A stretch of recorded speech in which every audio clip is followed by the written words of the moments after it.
Opinion polling is notoriously inaccurate, but the day before Alabama's special Senate election, one poll commanded attention nonetheless. All month, Republican Roy Moore has been ahead. But among the final polls, one commissioned by Fox News no less, there was hope for Democrat Doug Jones. He was ahead by 10 points. But 8% of respondents were undecided.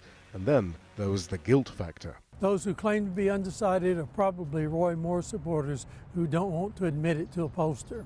That shame is a result of multiple sexual misconduct allegations against the former judge. He denies all of them. His supporters say nothing's been proven, but they've helped make the Senate race very close in a state where the Republican Party has for decades been seen as the custodian of Alabamian attitudes to race and gender rights.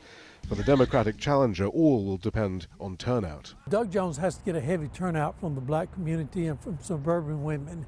If he can get that, he's got a chance to win. Anecdotally, Jones has reason to be hopeful. Here in the affluent Birmingham suburbs, Kari Powell has long been a Democrat, but she says more and more of her Republican neighbors are telling her this time it's different. It's just a really hard pill to swallow for the progressive Republicans in our neighborhood.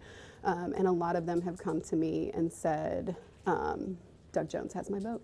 Doug Jones has 90% of the African American vote behind him, according to the polls. The next senator of the state of Alabama, Judge Roy Moore. In addition, Democrats hope that Judge Moore's overt racism, extolling the U.S. under slavery or regretting giving black people the vote, will catalyze normally lackluster black turnout. Vote or die!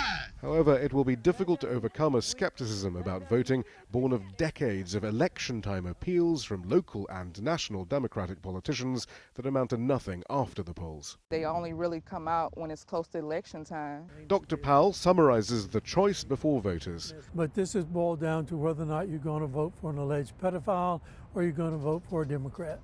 And here in Alabama, that's not clear-cut. Shia Bertansi, Al Jazeera, Birmingham, Alabama.